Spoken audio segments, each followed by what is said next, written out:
Live.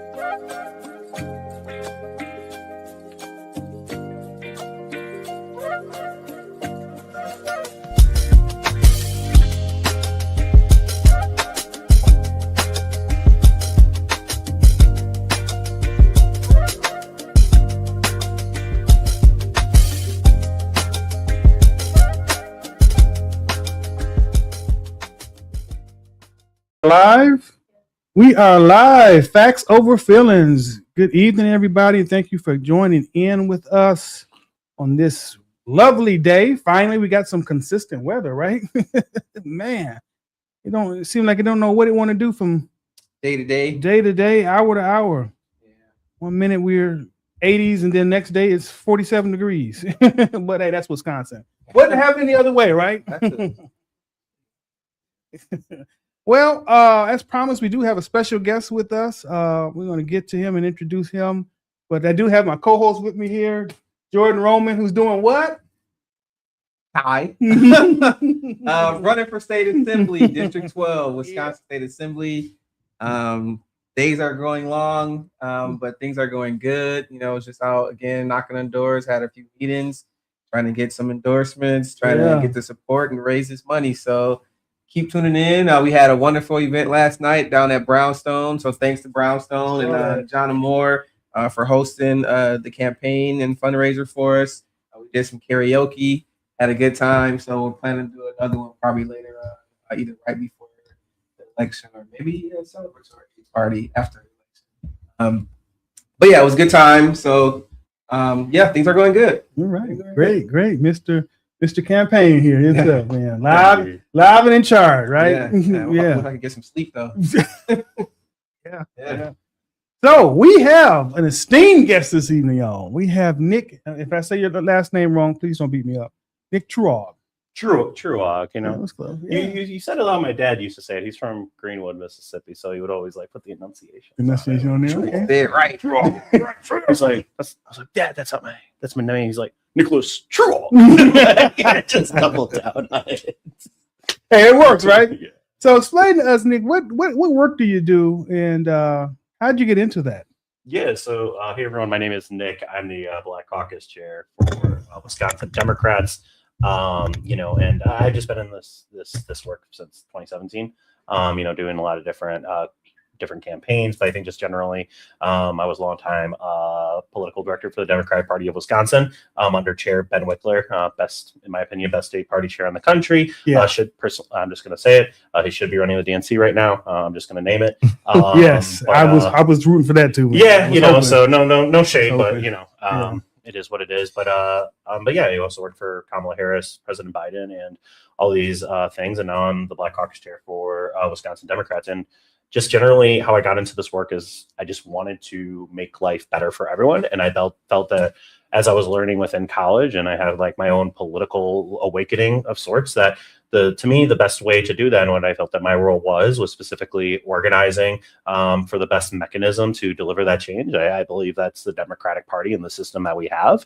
And thus things have evolved. That's how I got into it. And now with what I'm doing in this role, it's a volunteer role. I'm not paid to do this. I do this within my free time.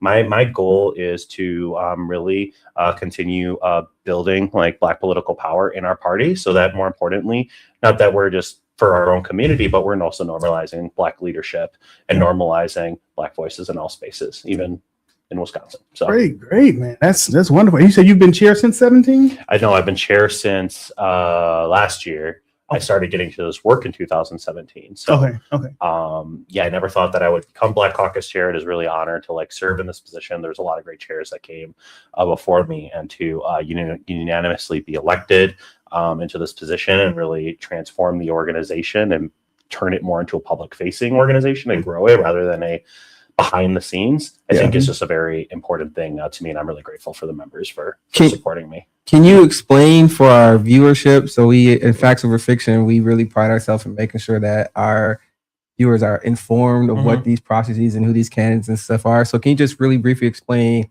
what a caucus is, and then kind of the role to get into a caucus? How do you participate? And then for your specific journey, how do you go from participant to leadership of the caucus? Yeah. So I think the easiest thing to view is just like we are an official organization of the Democratic Party. So everyone talks about, oh, the Democratic Party as a national, but like it is a federalized entity. So similar to like how you have different states and within those states you have cities, it's similar to like state Democratic Party. So like we are under the Democratic Party of Wisconsin, and there's the county parties, but more particular is a caucus, and a caucus is a group of people with a shared interest, essentially.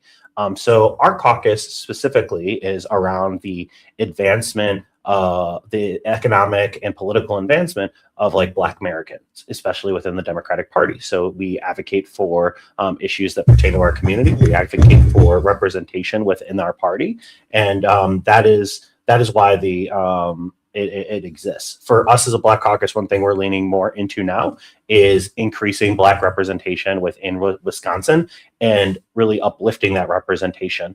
Because I know we'll probably get into it later in this talk. There is an issue going on right now where it needs to be more than just electing people like from our community. Mm-hmm. It's also like electing people like who share our values. Yep. But what are we doing after the fact to uplift them? Because there is a very concerted effort across the board to basically eliminate like Black representation, but also let silence us and cause discontent among us. Mm-hmm. And I think that it is really important more than ever that our caucus is being a part of putting another utility in our our Batman belt, basically, mm-hmm. of just like ways to like really just combat injustice, but deliver progress for all of our communities. So that's like the goals. Do you feel that this attempt, do you feel that it's succeeding somewhat with especially the discontent part of it? I think that the seeds have been laid down for a very long time. Like I think the Voting Rights Act, in particular, Section 2 being weakened is the biggest one of them all. I think we are in a point where we are repeating history right now, mm-hmm. when we look at the substance of it, like of what conservatives in the conservative Supreme Court that seems to just be allying itself to an ideology and a president in particular is that saying that us as a community like the north side of Milwaukee, we know most Black folks in Wisconsin live on the north side of Milwaukee, for example. Yes. To say that we should, just because we have all these folks in our community, doesn't mean we get guaranteed representation isn't the issue. The issue that they're having is that people in our district but people specifically in the South, they're voting for Democrats. And because they are voting for Democrats, they do not like how Black folks are voting. So instead of trying mm-hmm. to earn our vote and make the justification for their party, they would rather divide our communities mm-hmm. because of how we vote. And that mm-hmm. that is the part in particular that is the most alarming at the baseline. Glad you opened that up, because I want to make an addendum to the comments you made, is that if people say, well, voting really doesn't matter. Well, if our vote didn't matter, they're working triple overtime to make sure that either there's barriers for you to go and cast your ballot, yeah, or when you do cast your ballot, you don't have the proper mm-hmm. representation once that ballot is cast. What are you about to say, George? Oh no, I wasn't gonna say anything. I thought you were gonna say something. Yeah, and so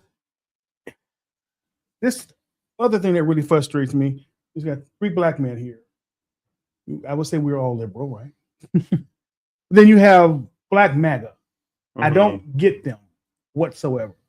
Mm-hmm. And I try to understand it, but I just go back to what my grandmother always says: some things it's just not meant for you to understand. But I don't get it, because you have the Republican Party who's, like I said, working triple overtime to erase Black history. They did away with DEI. And I think it was up to 600,000 Black women have now lost employment under this Trump administration since that administration took office, and killing bills that were designed to help Black folks progress in this company. Mm-hmm. I mean, I said company, Lord, in this country. Mm-hmm. But you got a segment of folks that are still like, yeah, the Republican Party is Mhm. we have a voice and you can come here and we have a platform for Black people, and they don't. Mhm. Like, what is that about? I think the one thing I always try to emphasize, even on the Black Caucus chair for Wisconsin Democrats, is we need to recognize that just Black folks generally are frustrated with the political system, and we're exhausted of always being told of the barriers, reminded of the barriers we know internally like exist. Mhm. And I think because there is that, plus the frustration that occurs from voting rights and talking points that the Republicans use of like, oh, you're voting for Democrats, always talking, what have they given you? It is a specific design. And I saw this one person said it, and I've been saying it all the time, was basically the goal of this is when you're questioning the Democratic Party, and especially with the large amount of Black representation that has grown in the Democratic Party in Congress, but also I will say here in the city in particular, they want you to have discontent with your leaders who are Mhm. Black. They want you to be leery of Black Mhm. leadership, and they want you to mistrust each other, Yeah. like as Mhm. a community. Yeah. So I think that is the basis of it. The MAGA, or like the Brexit, for example, and Turning Point USA, it is just some people I will say, I think some of them are paid agitators, but I do think there are general people who are basically being like, I think there is an alternative. And I think there are like Black Republicans in the city who've been like and nationally who've been supportive of the Urban League, for example, like that have been committed to civil rights. But this is not the same this is not the same Republican Party that we grew up with. And Definitely not. and I think like there's the folks, there's so much misinformation where we need to like catch up. What y'all are doing with this podcast is amazing to like help out with that. But there's also just a general thing where we need to make sure, what are we doing to ensure that we're communicating how our community is trying to make people's lives better, and what unorthodox things are we going to do to try delivering a results of a system that we try to keep improving, but it just keeps failing, like everyone, and more particularly, it hurts us the most. Mhm. Yeah, definitely. So then, would you say, as chair of the Black Caucus, you guys are charged with making sure that the Democratic Party has the proper representation, mainly for Black Americans that support the party? What would you say would be the correct messaging you guys should be taking on to make sure that what the Democratic parties, the legislation that's been passed, the policies that's been passed, the executive orders when we had Democratic presidents that were done that helped our community, what would you say should be something that you guys should be really championing and talking about and getting in front of all this? Because people can, people say, Democrat, and I love that question. What has the Democratic Party done? Then you get to go around, go down the whole list. Well, they passed this, they've given this, they da da da da da da da, and then you ask them. But then you tell them all that information, and their eyes get glossed over. It's like want. Like that's part of the issue too.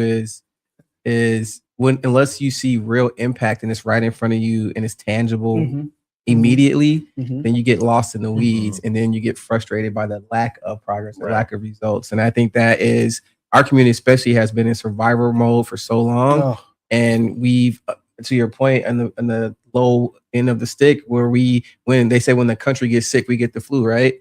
From both parties. So when the Democratic Party is in control too, those people at the bottom of the rung, they're still not feeling the successes or the immediate benefits of it, and they have to turn somewhere to look. And I think what the Republican Party has really done is a good job of saying, aha, that's not our fault, that's your Black liberal leadership there, when in reality they're not looking at the comprehensive end of it. They're not looking at who's in the legislature, who's really responsible for the money, who's really making the decision on the state side that makes that money funnel down to the municipal levels. And that's a broader conversation. There's a lack of information, but at the end of the day, people are frustrated and just trying to survive, and they're not getting the results from anybody right now.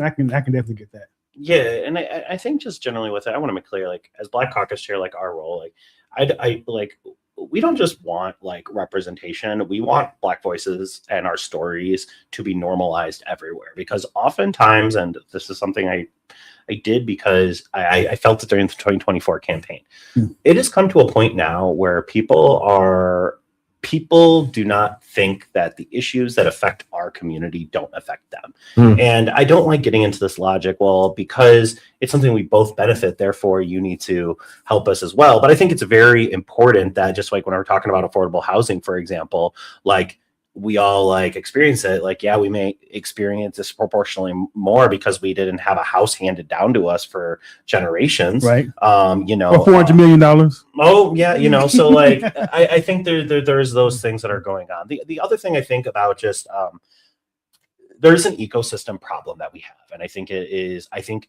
what Jordan said is really spot on. You're saying that, you know, there's so much stuff going on, we're always in survivor mode.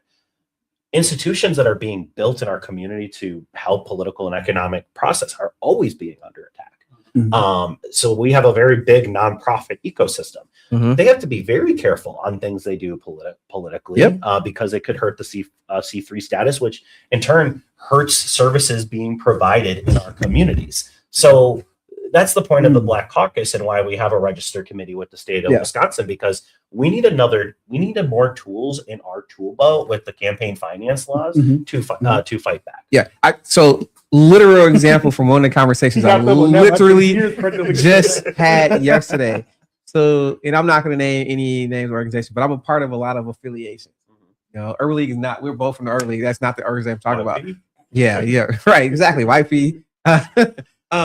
But I was having a conversation with leadership there, and I was trying to say, hey, how can I come talk about my platform, get my word out, you know, get some support. I understand being in a nonprofit space for basically my whole professional career that it has to be nonpartisan. We can't do political thing or partisan stuff like that. So I understand how to maneuver and manage it. So basically, long story short, the conversation came down to that point. I specifically said, it seems like the system is set up for these organizations to intentionally not support good candidates, not support good people who are trying to run for these office. These organizations that were memberships of, the true focus of the true intentions is to build leadership, build Black political thought, build back leadership who are able to take over and lead and do these different things.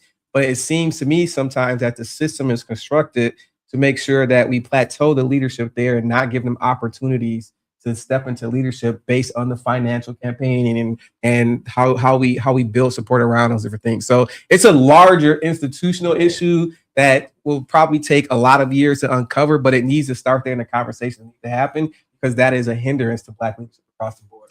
And I can't tell you how many candidates I have ran into, especially from our community, who come from the nonprofit space and have a very extensive like Rolodex of people to personally have calls and ask for donations. And the amount of times I hear them communicate, the people that I'm very close to do not want to donate to their campaign because they fear retaliation from the federal government. Right, especially now. Especially now. Oh, yeah. Gracious. It's just crazy. Yeah. Crazy. And I just saw it. I had to mention this because it really sickened me when I first saw it. But then I just saw a new post came up today that the Kennedy Center in DC, that federal judge has got 11 days now to get 11 days to get your damn name off that building. Because first of all, it wasn't constructed for a living person. It was constructed in memorial. First off, that's just first and foremost, and put that out there.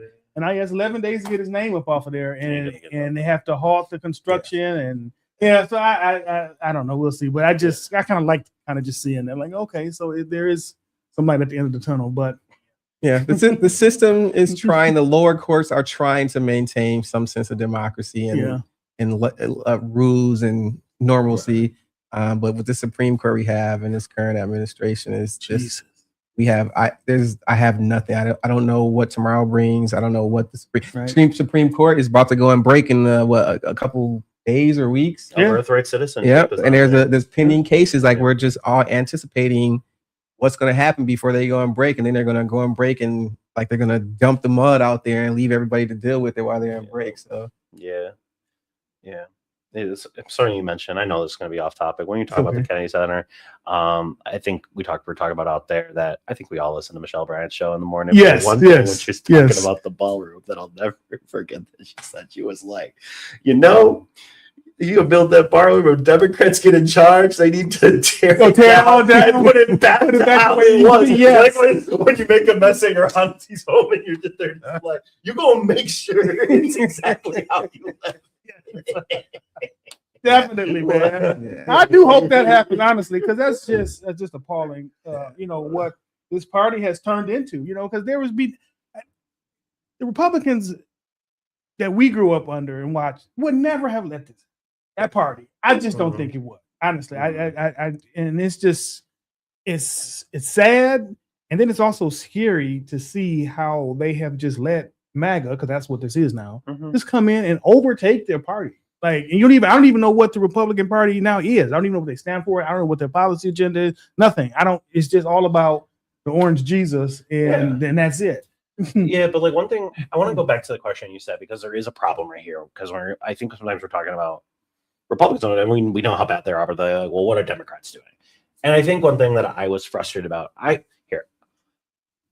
am not here to carry the previous president, President Biden and Harris administration's water. I want to make that very clear. But it is to deny that Democrats didn't get monumental achievements completed is really problematic. But I think like what Jordan was saying, you don't feel the immediate impacts. Like if you have a really busted up like house in your neighborhood and like, or just generally that you live in, a paint job isn't going to solve the issue. Exactly. You might be able to get running water, but there's something could be wrong with your bathtub, right? Yeah. And so like it's just like the frustrating thing is just like the things that were being done foundationally. Yeah, you could start it, but sometimes it takes years to implement it, and then also make sure that it gets to our communities. And that's the most frustrating part. So like the immediate need should never like be erased from it, but like we have an issue with our ecosystem where I don't know the full answer to it, but I think sometimes we really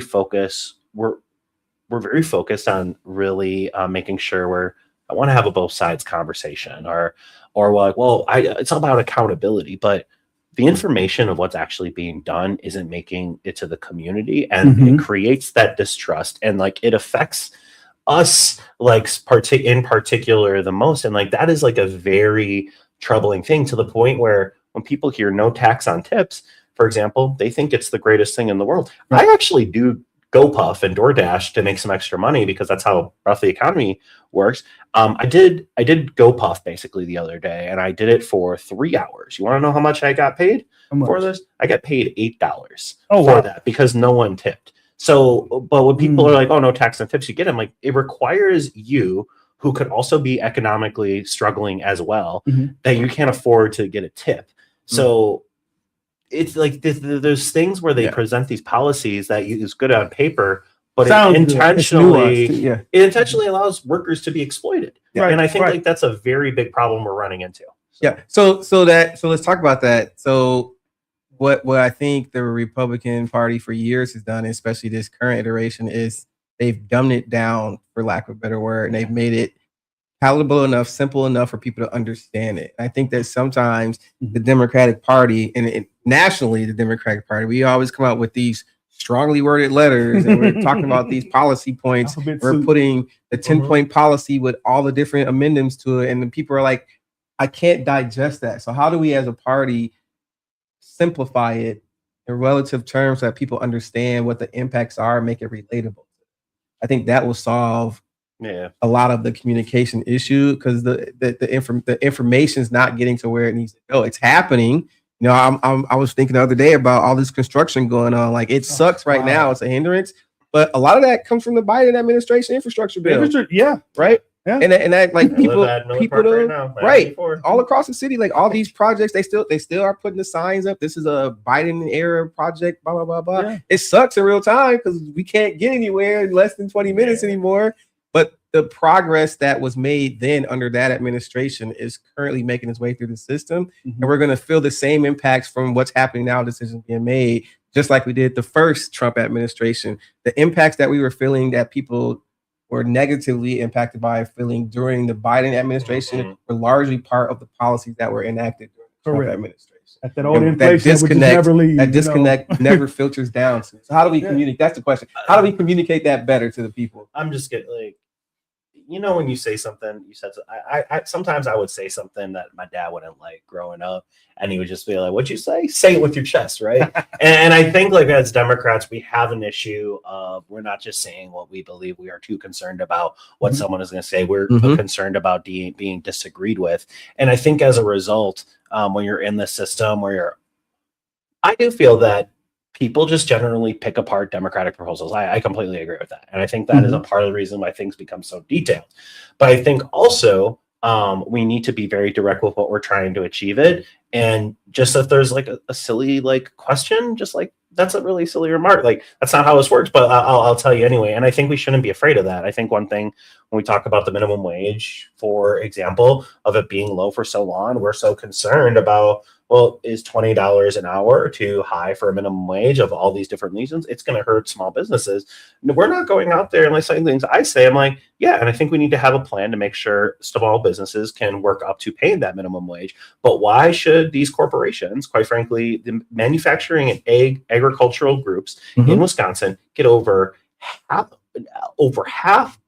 $1 billion?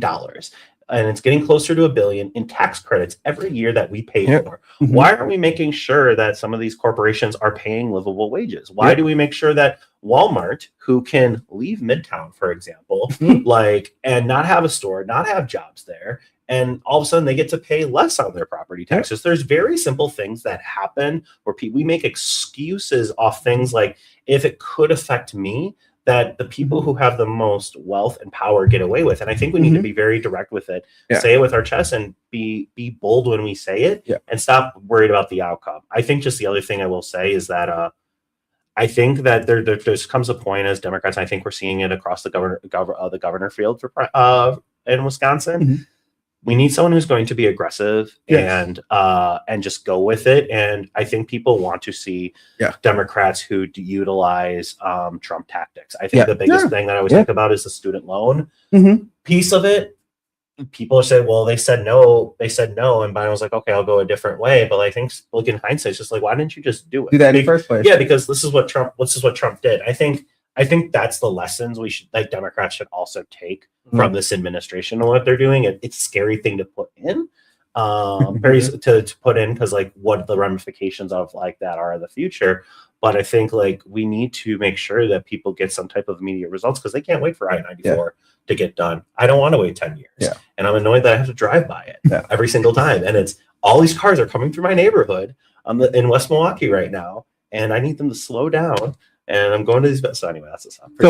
So another question though will be, as a leader in the party, as a Democratic or the caucus chair for the Black Democrats of Wisconsin, is that right? Democratic Party of Wisconsin. How do you encourage that conversation to be had on a leadership level? Because my biggest fear is whoever we get elected in there, we come into power with power behind us, with a legislature, hopefully that is a trifecta. But we come in with this appeasement attitude where we're not going to take it to them and really do the things that we need to do. How do you, in your position, how are you having those conversations? What do those conversations look and sound like to you? So the first thing I'm really proud that I did, was part of in my day job, is really help the Legislative Black Caucus come with its own policy agenda for the state, which I think was the biggest thing. This was the first time that the Legislative Black Caucus, who happen to be all Democrats, have a cohesive policy agenda that we're going to be collectively working on getting passed. For my role as Black Caucus chair for the party, I think the way I look at it is absolutely, I want a Democratic trifecta. I want to support folks get there. We need allies for the caucus. But I think the other thing is we need to make sure, how are we building our political power to ensure that our legislators that we trust can deliver the results. We have 10 members of the Legislative Black Caucus right now. 2 in the Senate, 8 in the Assembly. We have an opportunity right now to possibly get an 11th in LaWanda Chambers if she beats Bob Donovan in the 61st Assembly District, right in Southwest Milwaukee County. So what I say is that is leverage. When we're looking at a Democratic majority, we're looking at a couple seat majority. We're looking at a 50 seat majority, 51, 52. That is leverage that Black legislators have to make negotiations of what Campanga did with this whole state budget thing. That is the type of thing the Black Caucus could have leverage for affordable housing, to ensure that tenant protections are being secure. These are the types of things that are needed. So one, we need to make sure as an organization we're uplifting our leaders. We are building a following. I think the other thing is making sure we have the I'm gonna be honest, like we have the donor infrastructure as well to play like ball is the way to do it. And it's gonna take time. I'm really glad that, you know, we have grown our social media following to like previously where it was on a baseline level. I'm glad that we have a committee now. I'm glad that we are raising money and having these partnerships, but like that's a long-term game we got to play, because we think this moment I think this moment, it may last. We may have a trifecta next year, but I think like we need to look at the long term of like ensure we're securing it, but also how do we make sure that our caucus and our members we elect have as much influence as possible. And I think we have a role in supporting our elected leaders. Got a comment here. A buddy of mine says he's completely for raising the minimum wage. It's funny. Says he spent decades as a state employee and never made any more than $31,000 a year. But raise the minimum wage, allow reasonable benchmarks so legitimately small businesses can ultimately pay $20 or $25 an hour in stages, because most small businesses can't afford to pay those types of wages and keep the lights on. Yeah. So that kind of backs up what you were saying. Yeah, and that's the bill we have right now. Like in the Senate, there's the living wage coalition bill that Senator Kel DeRoy's and Senator Drake are leading on in the Senate, and it's specifically let's get this to 15 and index it to 20, and how we're focusing on small businesses to grow their business where they can afford like to also do that if that's an issue. That's what the conversation needs to be on. Like how do we support businesses grow? And if we're trying to increase wages, I think that also provides more incentives for us as a state to look at how are we supporting small businesses, what resources are we providing, and how can we help folks. So he's right on. Yeah, I think the small business piece is important, but you mentioned a piece about the conversation or the debate around the businesses can't afford it, right? Small business is one piece, but we look at these conglomerates, these big Walmarts, for example. Yeah. You know, when Walmart is making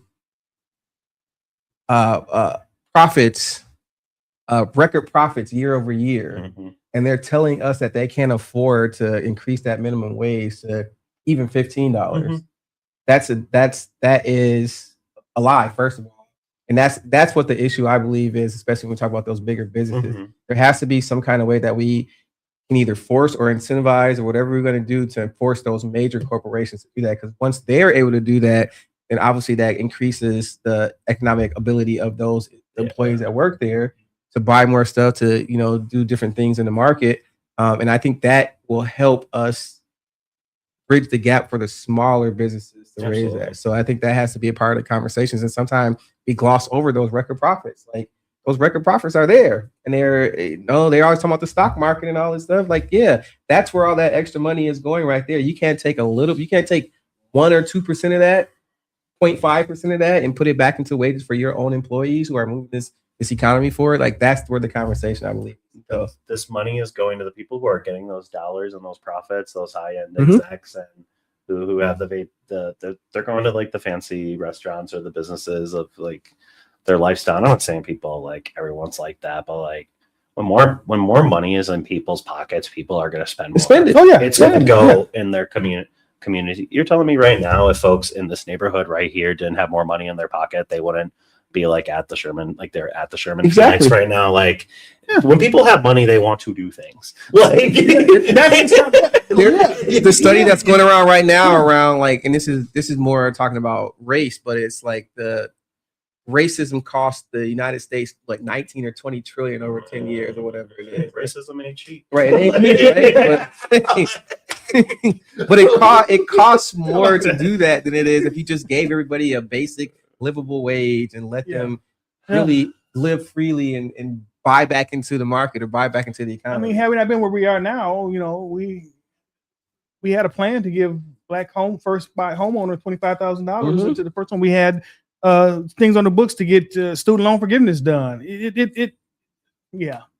But that's why it's just like we have to we have to build an infrastructure collectively as a coalition, because at the end of the day, like the Democratic Party isn't going to be able to do it all. There is an institution, and we have to build our own coalition, because like there are some groups who have a lot of power. Like I like listening to Charlemagne the God, but like I'm gonna be honest, like he spent a lot of time just like freaking dunking on everything he did. Like I get it, Joe Biden's old, I get it, I hear it, but like you ain't gonna talk about. You're gonna say we ain't done shit. Like, Yeah. like No, but he got stuff done. and I woke up in peace. I didn't wake up freaking out that a drone fell and hit a Romanian NATO country's building, and I'm like, oh, is World War III gonna start right now? Like that's the stuff I didn't worry about. Yeah, Exactly. and to that point, Yeah. it would be nice to hear. I mean, I'm not saying he doesn't, but it'd be nice to see those people hit this same president that we have right now for falling asleep and being just as old and crickety as Biden was when he was in office. Like, Yeah. that disconnect is so unfair and it's so hypocritical for a lot of people out there in those spaces. And that's the issue. Same issue I have is like y'all have all the smoke for this party, but then the party that's in charge and that's fucking up everything. I don't see that same energy. It's still like they're still mad. It's like they're still mad at Democrats is the thing. And I think again, like we can get in this endless cycle. Like one thing I point out that's always alarming to me, even though people are very upset and there's like I feel like blue is coming. I do pay attention to the Marquette poll about MAGA is unpopular, but the National Democratic Party vision has gotten so bad where it's unpopular than MAGA. And I think that is a very real thing. I think that's the reason why this is the most liberal electorate, progressive electorate in this August primary we have coming up. And you're seeing it right now. Yeah. So like, I just think that it is a really, really, it's a really, really big deal. And I think people want change. And like Democrats need to be prepared not to do business as usual. I believe that we are, but we have to have the infrastructure to not just win now, but uplift the victories. And we need to win long term because that's how we actually get the long term change down. And why I won't have to wait 10 years to get that I-94 project done by Miller Parkway. So I'll keep bringing it up every time. Man, you want to go to the candidates? Well, I just wanted to, so we're not. I know you guys aren't endorsing him, and we don't endorse anybody in this show either. But he does. I tried to not. I did. I figured got the yard sign and everything. But the sentiment, it feels the way it feels to me now. And if you would have asked me 2 months ago, I'd have been like, hell no, the state of Wisconsin is not going to go a certain way, right? But it feels there's a particular candidate right now who has, I want to call it not even the Mondami effect, but the Obama effect or the hope and change effect, right? Where you're saying people want change and authenticity. And it seems like there's a candidate in this race who is flying on those colors of change and hope and authenticity. And we're going to do things differently and we're going to change it. Like, so I just want to get your sentiments around, are you seeing or hearing that too? And then if so, how are you guys kind of Are you talking about Francesca? You're talking about Francesca. I was talking about Francesca, yeah. Like we can be very direct. No, Francesca Hong has been running in a very amazing campaign. We have a lot of great candidates like running, but like Fran is like communicating a message of like I think all of our candidates are communicating a message of hope, but hers is really resonating. I think the main reason why is just like when I talk about like saying it with your chest, what do you believe? What do you want? What is the policy goals that you want to provide? It's simple. It's not complicated, and she's showing this is where I'm trying to end up. And I think people are very resonating with that because they're tired of. I think there's a lot of Democrats tired with the same old approach. Now, it's not working. And like I think just as Democrats, regardless if we win this primary, like we need to be prepared to again say it with our chest and like combat it, like regardless of who the nominee is. And I think that's one thing we need to do as we're preparing for the general, whether it is whether that's Fran, whether that's Mandela, whether that's Crowley, like that we're campaigning to win, not just this year, but also long term to get this stuff done and to make sure it just doesn't get undone. So I think she's doing a great job. I see the signs everywhere. Signs are everywhere. I seen that too. I was like, I'm about to get my signs about this. Don't get them stolen. But let me do a follow-up question to that. Let me talk about that too. Do you think the state of Wisconsin is ready for Francesca Hong? I think they're ready for any of these candidates that are running. You think so? Well, let me ask it a different way. Yeah. Do you think the state of Wisconsin is ready for a socialist Democrat? I think the state of Wisconsin is ready for anyone who's ready to change their lives day one. I think as an operative, I come from a different way of thought where I think we just need to be very direct. The way you win in Wisconsin is being pragmatic and being very direct on like what you want to do. It isn't about what the best policy concern is. Just like, how are you going to make it and how can you make sure you communicate that? And I think she has the ability to do it. I think all of them have the ability to do it. I think just the one thing I'm always focused on as a voter and just as a voter and as an operative, because I feel like this is a lot of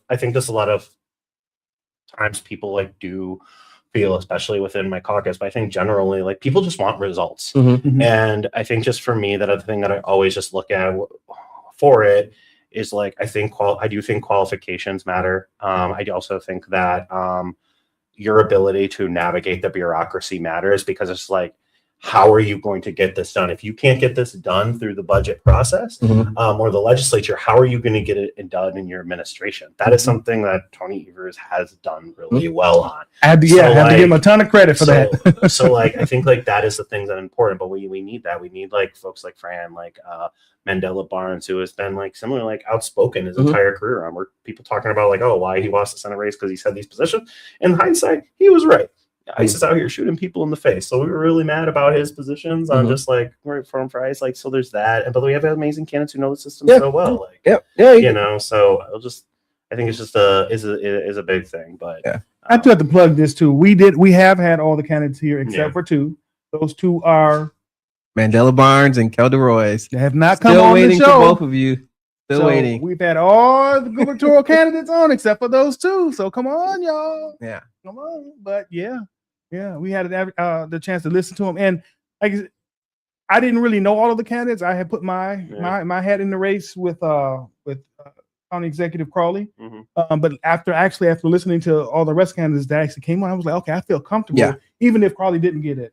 With the rest one of those, I'm like, okay, I feel comfortable that I think if they were to get it, they would win, and then do some great things. And that's the good thing. To your point, is we have an excellent slate. They're all different, similar but different. They all have their different skills. I try to call out where everybody's, I called them silver bullets last time. Like everyone has their own niche. Like even like Missy, everybody like they have their own unique skill set that will really bring some level of accomplishment to that role. And then they could help support each other that way. But we have a very qualified slate of candidates right now, and I think we are finding out that we'll feel comfortable with any of them, and what they're going to do, as long as they have the support, to your point, with the rest of the party and able to put these things through. And I think once everything shakes out, I think the party will coalesce around them and get them pushed through. Honestly, I see that happening. Yeah, absolutely. I think we love a competitive primary, but I think the big thing is just making sure the process plays out and like people get through and like unify. I don't see, but again, I think just everyone like being able to take like a hard look. I think like, hey, it's a really crowded field. I think it's a very crowded field, so it makes it difficult to keep up with how many. And I think it's also like sometimes like the 2020 presidential primary, which is like, oh, there's all these great people. I don't know who I want. Like, so it's just one of those things. But, I'm proud of all the candidates we have. Yeah, absolutely. Yeah, I think they're all great. Let's talk about this one with the sign stealing. Oh my goodness. oh yes. Hilarious. I'm like, really? Like that's what we've okay. Well, I thought it was hilarious when he did the interview and they asked him flat out, "Do you think you can win the governorship?" He said, "Hell no." So what is all this for then? But it's funny to me. I'm just gonna say this, and like I'm not gonna be lying. I've been following Carlos for over a year. Okay, so you know who he is. Oh, okay, I know. I know. Heard the guy. I thought he just came up out of if nowhere. you watch it's your podcast, maybe you'll engage. I hope he doesn't get you. Come on, Carlos, come Carlos, he follows me on TikTok, so he follows 1,000 people. I'm one of those 1,000 people. And it's okay. like my badge of honor, right? Oh wow. So yeah, but listen, this is what I'll say. Like, I think we all like. I think everyone has like said like the sign piece, like you shouldn't think he like doing like it's illegal, shouldn't be doing it, and just all those things. I think people are very like analyzing the thing he's communicating, but like I think like when I've been like following him and listening to him, is just like he is like using his voice to communicate his political frustrations. Yeah. And a lot of the things I listen to him, it's just like he's done like research and understanding and the frustration, even sharing his like personal story. I was getting even more where I didn't even realize how in depth it was, like being born in child protective services and just like this one. But it's like he's just using his voice, right? And I think just for him, he wants his point to be across. He wants to like see like what is the actual change that needs to like be done. And I think that's just where it goes. I know people have a lot of things to say like about it, but I think just generally, even though like after the sign stealing, like and how like he goes about things like this, I feel like there's a lot of like, quite frankly, men, like black men in Milwaukee who feel like Carlos right now. I think he's just trying to, and I think when I see like on his comments on Facebook, people are just, you see like, oh, I agree with you. It's just like there's that frustration that we're talking about, you know. So. Well, I only saw the clip. I never heard of him before. I never seen it before. But I saw the Wisconsin rebuild. Okay. And he had some videos, but he's taking it down. So Carlos, if you're listening, bring back the Wisconsin rebuild. Well, I love it. What I would say though is just from that clip alone, to your point, he was very articulate in what the message he was trying to get across. It wasn't this from when I had heard about it for like 3 days, and I finally looked at the video. Right? And it made it seem like this dude was just some random, I don't even know what the word I want to say, some random like weirdo on the street just like popping off and doing stuff. But then at the 30-second clip, this 30-second clip that I saw, he really laid out what he was really talking about and what he was saying, that what have they done for us? To our point, what have they done for us lately? What are we going to do? We're not put the same people in there to do the same things over and over again. We want real change. He laid that out really clear. It was probably one of the better, what is it called? 30-second speeches that you could do. Elevator speeches. But it was like, this is not somebody who has just come out of nowhere and saying these different things. It sounds like he really has put some thought and some absolutely thought into it. And his core thing, and I think it reflects a lot of things I think a lot of us feeling. I'm not saying you feel exactly the way he does, you know, but like he specifically talks about like the system. It's like a never-ending system. So it's just like, I mean, you do one thing, what about this? But like that is like the exhaustion I think a lot of folks are feeling, and they're just not being engaged. He's being engaged in it, and I think like, you know, I think he's actively trying to like communicate like the pieces of it, you know. And again, I'm not trying to get into a litany of like the things he said and things like that, but like I think this is an example of someone who's just like trying to like just communicate his position. He felt that he's not being listened to, and how he's responded in the weeks is specifically for that. You can provide your analysis on it. I think there's certain things like I just feel like I feel like crosses a line. Like I get very concerned about specific things because I don't know, man. Like I just get very traumatized just knowing my family, my family history. Like I'm the first generation on my dad's side not to grow up in the Delta in Mississippi, and just knowing more about that, and just also the history I've learned about what happened to other people, like in the Holocaust and stuff like that. Shit bugs the hell out of me. Oh yeah. And I just have to say it because there have been like comments that are made and stuff like that's just where I get very paranoid about those things, because like everything this government's doing, I think history can repeat itself. And I don't think anyone is repeating itself. Yeah, it is, and I get very nervous and paranoid about it. You just read Hitler's playbook, and you can look at the parallels of what Hitler did in Nazi Germany and what's going on here. It's almost the same. Yeah, putting your name on everything, putting your face on all the government buildings. It's like this takeover, all of that. It's like using the Department of Justice to go after your political folks. Same thing. Yeah, I think the last thing I just want to say, just to wrap this piece up, is what I want to make sure that all parties do, all elected leaders and leaders in general, is don't ever judge a book by its cover, and to listen and to take what a Carlos and people like him are saying seriously, because that's how a lot of people feel. And if you just gloss over that, then you're ignoring the problem that's perpetuated for years and years.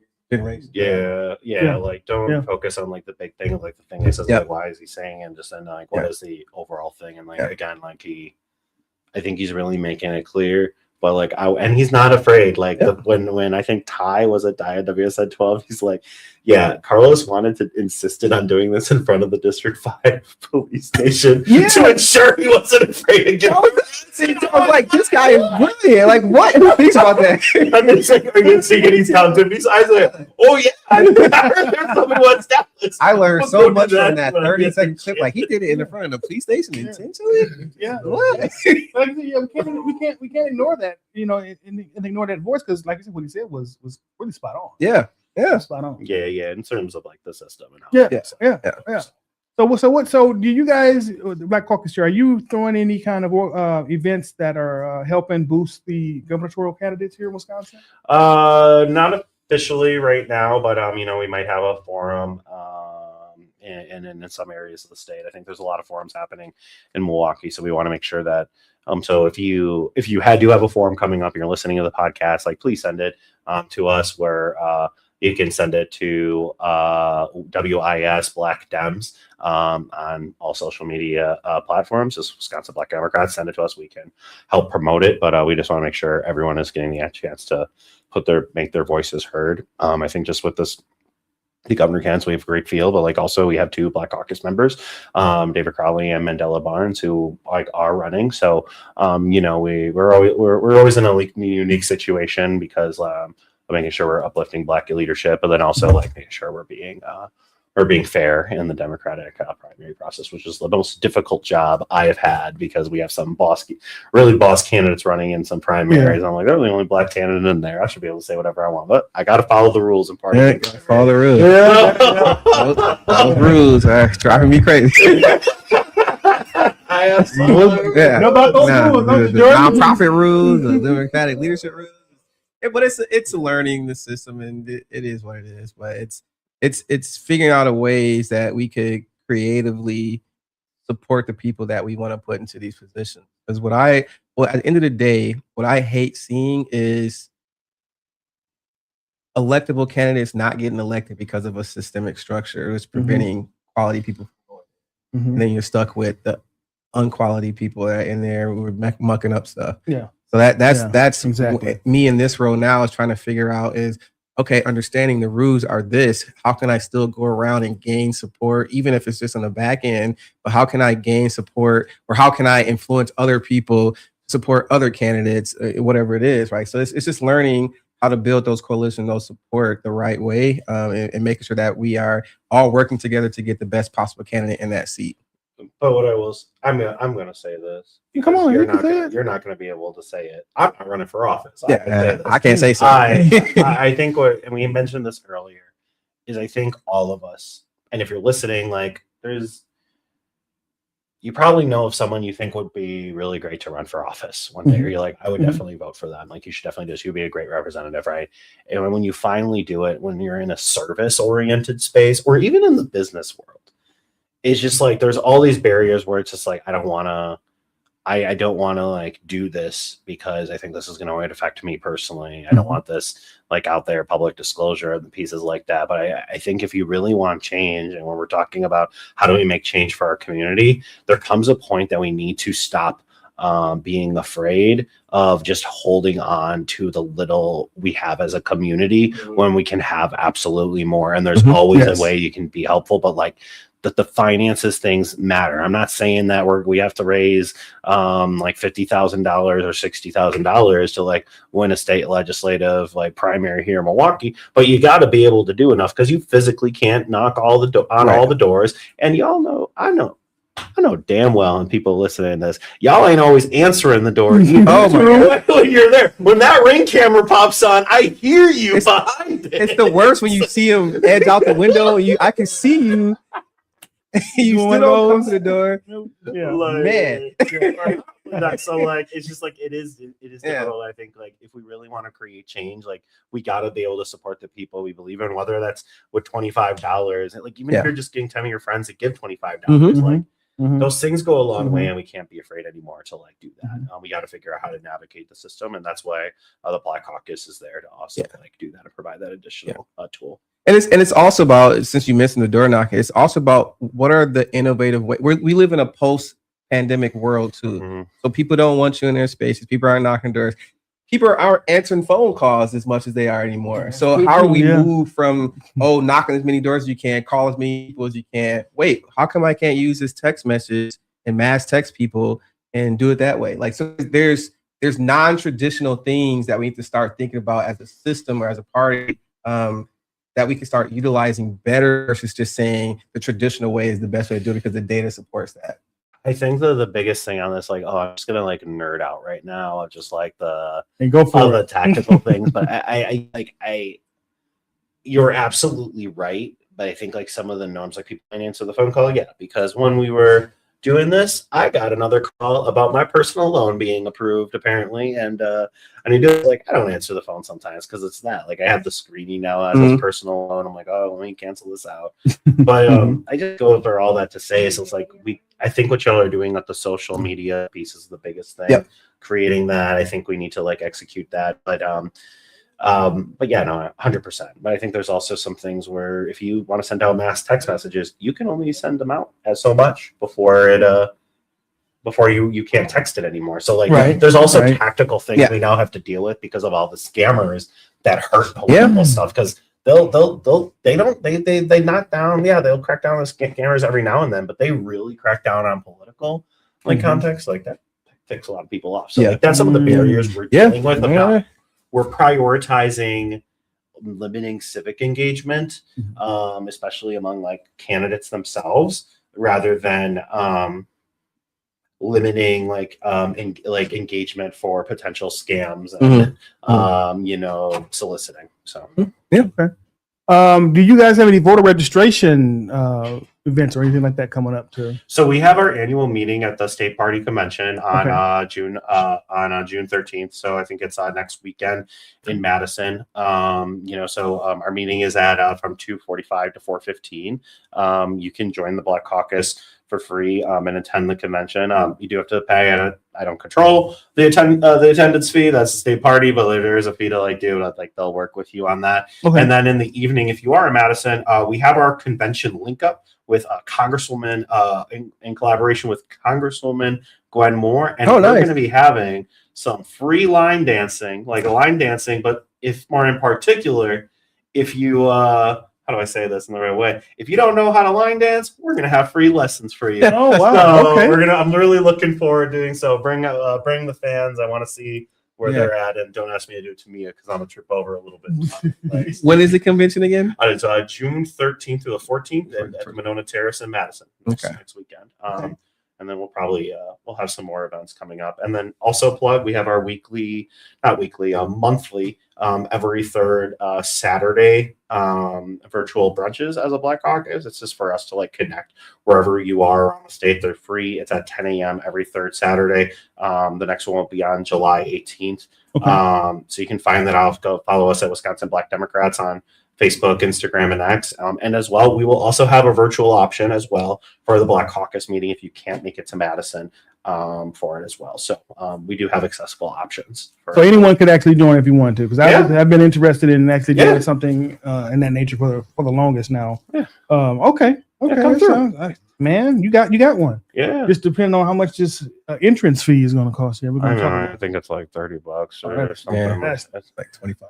It's not bad, but you can hop on virtual. But it's good. I'm really excited because we specifically wanted to plan like a weekend, so that it's just like there's more engagements outside of coming to one meeting. You can come to a meeting, see some of the speakers, but also you'll have a space with the Black Caucus is hosting, like also with our congresswoman, where we can have some fun. That's like more like culture in our stuff. I'm glad I found a line dancing instructor because I was this close to creating a spades tournament, like that I don't know how to play spades. Though I can do the spades. I can't do the spades either. Don't feel bad, man. Don't feel bad.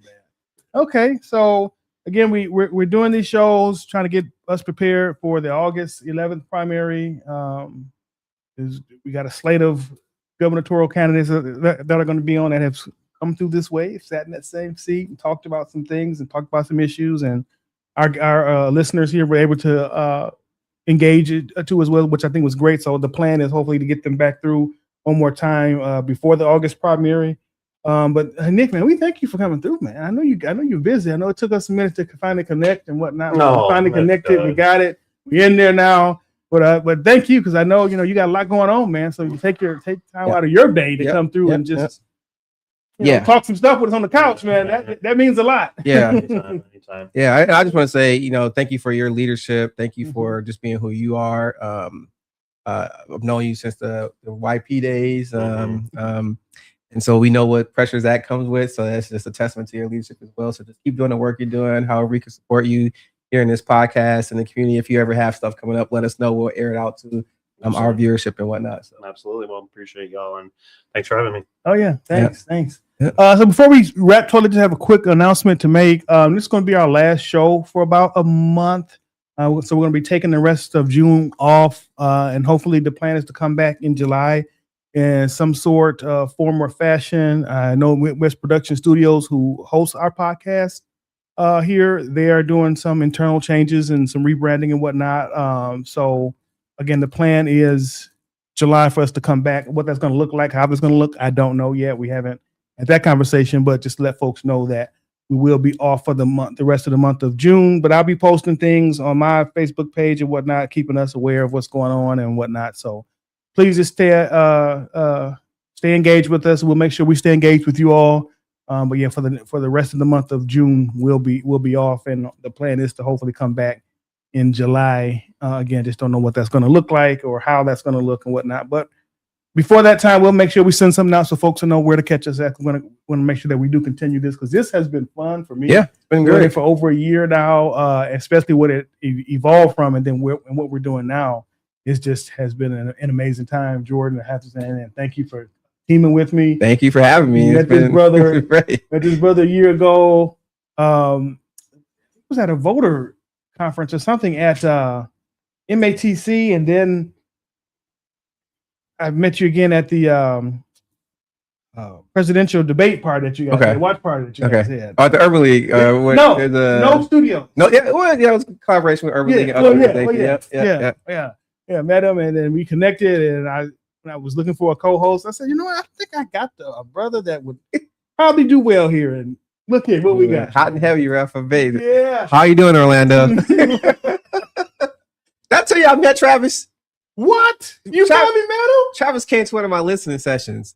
I did not know it was Travis until after the listening session. Oh, he met the resident Black MAGA. But you know what? He wasn't as bad as y'all made him out to be. Good brother.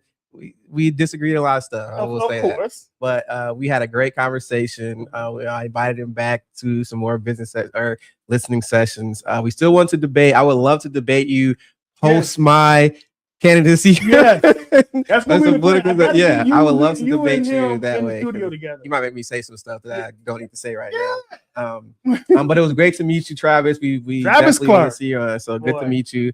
Because he looked familiar, but I thought his name was something else, and then they told me after. I was like, that's Travis. All right, it seems like. But anyway, I just have one announcement. So that gubernatorial candidate forum is on January 27th from 10 to 12. June. Thank you. June 27th from 10 to 12 at North Division High School. Okay. It is called Vote with Wisdom, put on by Walnut Way and by the Web, WEBB. Not sure who that is, but we'll find out who it is. 2468. There are 9 confirmed candidates right now. I'm looking at the slate. It looks like there's all Tom Tiffany, and the other guy is going to be there too. The younger guy, I forgot his name. Tom Tiffany agreed to come out. The younger guy is. Tom Tiffany's campaign agreed to come out and do a forum. Who's this guy right here? The young guy from. Why is that? I can't stop too crazy because we didn't invite him to come here. Oh, okay. Well, anyway, that gubernatorial candidate forum is on June 27th at North Division High School from 10 to 12. It's a collaboration with various organizations. I believe the D9 have been invited, so we're going to try to get us all in the building. But we, again, need to learn and hear what these candidates are talking about. I think this might be the first opportunity to get in front of Tom Tiffany. I don't really want to hear what he has to say, but we have to be fair. So he'll be there, and we'll see what he has to say when he's confronted by the rest of the gang. So what you do is just put a microphone up to Trump's ass, and then whenever he farts, that's what he says, and that's what Tom Tiffany's going to say. So I'm just saying that's just what he's talking about. So come on out, y'all. Okay. If you wanna learn more about what the candidates are saying and doing. And then again, we want you to have as much information as you can to make the best informed decision for yourselves and who you think is going to best lead the state forward in the next administration. Yeah, and that's why we were doing what we were doing with the candidates coming into, because a lot of people, when it came to voting this last cycle, people were like, I don't know the candidate. We don't know who these people are. We don't know. Okay, well, we're going to bring them in and they can talk about their platforms and what they're running on. So hopefully folks was able to tune in and get a better understanding of the candidates and make a really informed choice when it comes to this ballot box come August 11th.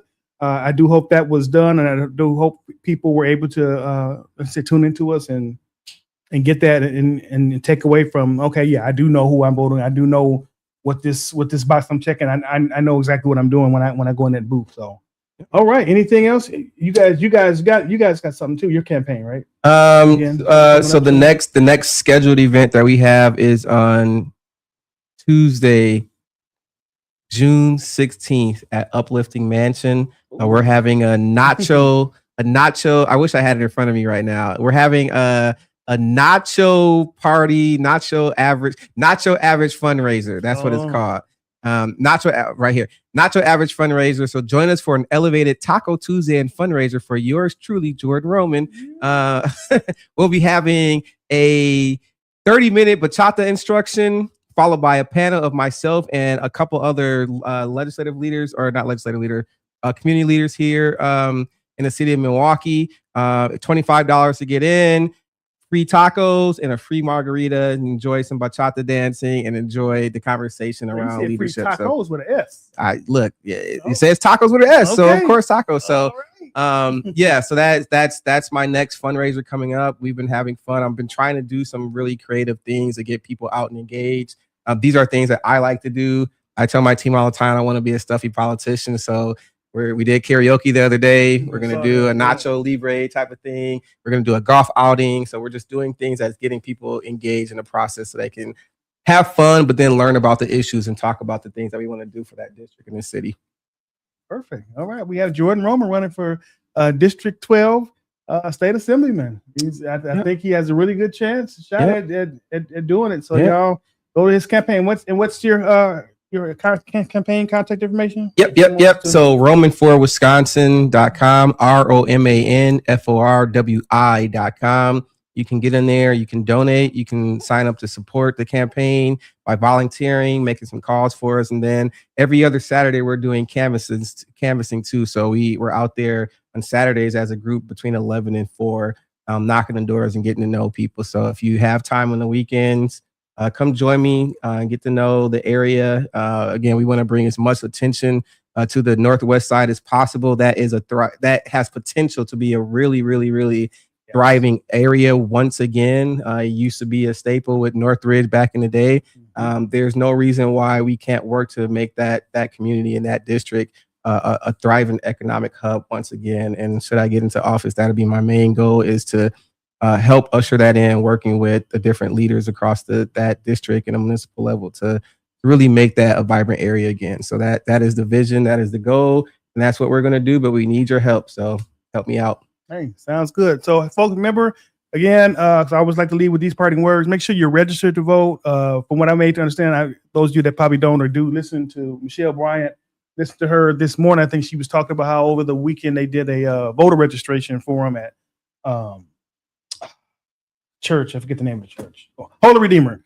And from what I was made to understand is that a lot of people thought that they were registered to vote. And then when she checked the rolls for them, folks, they weren't. They thought, oh, hey, I'm good to go. Just make sure you go on my Wisconsin. My vote. WI.gov. Yep. And you can check if you're registered. If not, make sure you get your ID and stuff together. You can register yourself to vote at the polls. They have that right there. That's one unique thing about Wisconsin is that really have no excuse not to say I don't know how to do this, because it only takes literally 3 minutes to go ahead and register yourself. But you can do it right at the polls. But go ahead, check your status beforehand. Make sure you got your IDs. We got to get, because we have to get ready, y'all. We are in this midterm election is one of the biggest midterm elections of my lifetime that I can remember. A lot of stuff is on the ballot. A lot of things are in the balance right now. We're talking about all these crazy things that this administration is doing. and I'm talking about Trump's administration and the Republicans locally and nationally. How we blunt all of that is if we can take over our House and the House of Representatives and the Senate. That's how we blunt a lot of this craziness from getting even worse. But we have to first go and vote, especially in our local elections. We have to make sure that we are ready to go because it's getting crazy out there, and I think it's going to get crazier if we don't show up again. Yep. We cannot let the power fall back into this version of the Republican Party's hands again, because as we've seen what they have done for the last 2 years, and that was really, as the Bible says, seek, kill, and destroy. They just are ripping up and destroying everything, the basically foundation of this country. So we just make sure that we're doing what we need to do. Is 90 million people that did not vote in this last presidential election. We need to make sure we're turning out some more folks because we cannot let this go by again. So again, Nick, thanks, man. Of course, y'all. Jordan, congrats, man, on your thing. We're going to push you. I'm going to promote you as much as I can. And then remember, folks, we are not in studio for the next month. We'll be back and we'll in some form or fashion. We'll definitely let you guys know beforehand. Have a good night. Hi, Mom. Hi, Mom. Bye, Mom. Love you. And my wife is watching. Hello, Tiff. She's watching this. Hey, Tiff. With us. Yeah, right. Oh, by the way, I didn't thank y'all. Tiff, when y'all did the cookout the other day or last week. Yeah. I've been thinking about them ribs, man. So whoever made them, she made the ribs, right? No. Okay. That was my mother's husband. Okay, well, he made some ribs. From Mississippi. Okay, he made some ribs. I've been thinking about them ribs, but the rest of the food was great. So Tiffany, I know she cooked a lot of the food. So good job. I'll definitely call down there and let the folk in that Mississippi know that you love their ribs. They were good. And you're from Mississippi too, right? No. I'm born and raised in Milwaukee, but my dad's from Greenwood. Greenwood, okay. Yeah, Greenwood. My folks are from Belzoni, so not far from Greenwood at all. So I feel like when my dad used to work at Jacko Marcus back in the day, like somebody comes like, "You're from Mississippi, aren't you?" And they'll be like, "Oh, I'm from Grenada." And I'm like, it's one of those things where I'm just like, man, there's so many people from Mississippi in this city. It's crazy. Yeah. There really is a lot of folks. But yeah, so again, thanks for coming on, Jordan. Congrats again, man. You're doing your thing. Again, guys, take care. Be safe out there. It's crazy. It's getting warm. People are, I don't know, they're just in the house mad or something. I don't know, all this rage and stuff going on, but y'all just be careful out there and watch yourselves, as they say. But keep looking out. We're going to come back and we'll let you guys know how that's going to look. Take care, and we'll see you all soon. Right.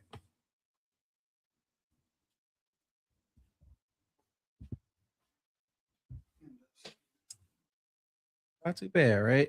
Are we off here?